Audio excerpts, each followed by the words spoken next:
আসসালামু আলাইকুম রহমতুল্লাহ। প্রথমে আমার দাদা সেফাতুল্লাহর স্মরণ করছি। তো সেফাতুল্লাহ দাদার টুপি, এই টুপিটা তার কাছ থেকে আমি গিফট পেয়েছি। তো আমি এখন কিছু কথা বলতে চাই আপনাদের মাঝে। তো ঘটনা হচ্ছে,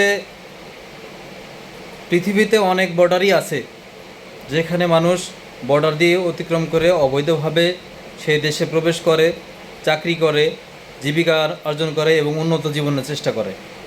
যে কোনো কারণবশত মানুষ বর্ডার অতিক্রম করে অবৈধভাবে।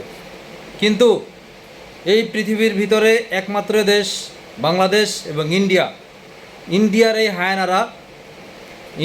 এই হায়নারা বর্ডার অতিক্রম করার পরপরই তারা গুলি করে। কেন গুলি করে? এই গুলি করার অভ্যাসটা কোথায়? এই গুলি করার আইনটা কোথায় আছে? গুলি করার আইনটা কোথায় আছে সেটা আমাদেরকে জানাতে হবে এবং বলতে হবে, ইন্ডিয়ার এই হায়নারা কেন তা বাঙালিদের গুলি করে।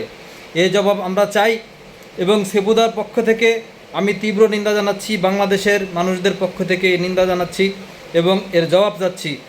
এই ইন্ডিয়ান হায়নারা কেন আমাদের বাঙালিদের উপরে গুলি করতেছে? বর্ডার পার হলেই যে গুলি করতে হবে, কেন গুলি করতে হবে এটা আমাদের বলতে হবে, জানাতে হবে। পৃথিবীতে আর কোনো দেশে এভাবে গুলি করে মারা হয় না।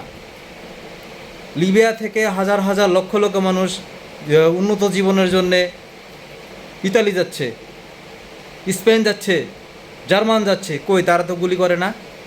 তারা কি এর চেয়ে বেশি উন্নত না কম উন্নত? আপনারাই বলুন। সেই দেশে বর্ডার অতিক্রম করলে বর্ডারে পুলিশ তাদের রেস্কিউ করে সেফ জোনে নিয়ে যায়, তাদের উন্নত জীবনের একটা বিধান তৈরি করে। মানবতা যদি ধর্ম না হয়ে থাকে তাহলে কিসের ধর্ম? আর কোন এখতিয়ারে, কোন বলে তারা এভাবে গুলি করে বাংলার মানুষকে মেরে ফেলতেছে? আজকেও দেখলাম একটি ঘটনা। ঠাকুরগাঁয়ে এক ছোট ভাই বাবার সাথে সে ইন্ডিয়ায় গেছে যে কোনো কারণে, কিন্তু ইন্ডিয়ান হায়নারা গুলি করার কারণে ছোট ভাইটির প্রাণ চলে গেছে। এখানে যদিও এক হিন্দু, কিন্তু আমাদের তো বাংলাদেশি ভাই, কেন তাকে গুলি করবে? হিন্দু হোক আর মুসলিম হোক আমি এটা বুঝি না। আমি বুঝছি মানুষকে কেন অন্যায়ভাবে গুলি করা হবে, এই জবাব আমি চাই।